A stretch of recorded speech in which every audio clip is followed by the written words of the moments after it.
This is boring, but it's made me a millionaire. And a lot of you online coaches are always trying to find something sexy or flashy or the new trend that's gonna make you a lot of money and get you a lot of clients.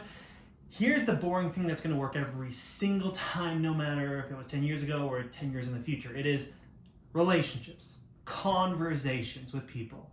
So many of you wanna get clients without putting in the time to actually build a relationship with someone. And it's kind of like you want to get married without having conversations with your future partner. It's just not going to work. The conversation is the relationship.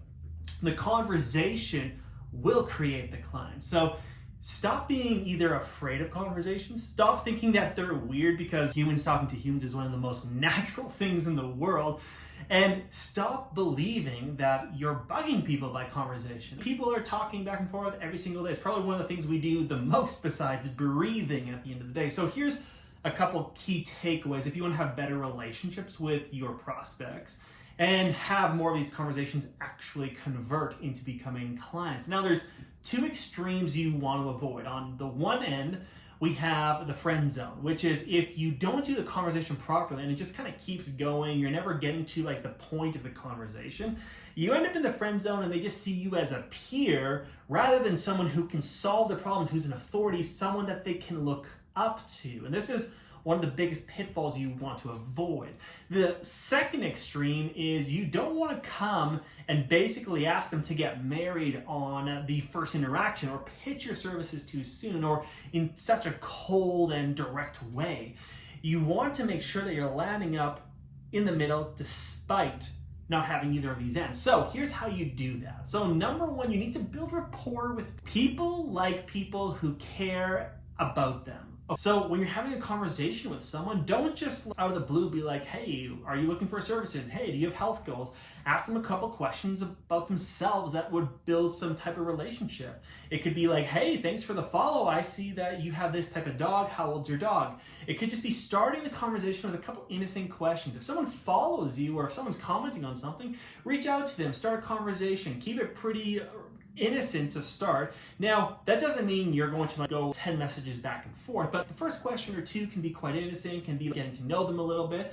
And then maybe 3 or 4 messages in, you can transition it to, hey, I know obviously you followed my page. I know I talk a lot about health and wellness. Are you going after any health goals, any specific reason you wanted to connect with us, right? So make sure you do start to tunnel the conversation, because if you don't, you end up in the friend zone. But now you've started to build some rapport, so they're more likely to keep having a conversation with you. So build some rapport, then ask some questions about their goals, maybe what they're struggling with, and be empathetic. One of my favorite sequences to messages when I'm responding to someone is to acknowledge the message they sent, relate to what they said, and then ask another question. You should always be asking questions. You should always be discovering things, because those people who ask the most questions get the most answers. The more answers you have, the better if you can help someone. So if they say that this is their goal or this is what they're struggling with, acknowledge, hey, I hear you on that. That's a great goal. Or hey, that struggle sounds really hard. Thanks for sharing that with me. I know I've gone through that myself, relating to them. And then ask them another question of, what have you tried in the past that hasn't worked maybe? What have you tried that maybe you thought would work but didn't work for you? Start to ask more questions, and the more specific you get, the better. Once you have built some rapport, you've done some discovery, get to those commitment types of questions. This really positions you as the authority. Asking questions for sure, how important is it for you to get to these goals? Is it important for you, or have you just been putting this off for a long time and you're not really that committed to making it happen? Once you start to ask these commitment questions, you start to position yourself as the person in authority, and how they answer, it's going to be very telling if they're looking for support or not, or if they're ready to make a change, they're ready to make a decision. Once you've gone through this, if someone still feels like a really good lead, it's a great time to offer your services or offer to get on a sales call. And these simple conversations, if you follow them correctly, can lead to multiple clients coming into your business per week. Stop avoiding the conversations. The conversations is the relationship in business, in life, in all areas. So it's boring, but it's made me a millionaire.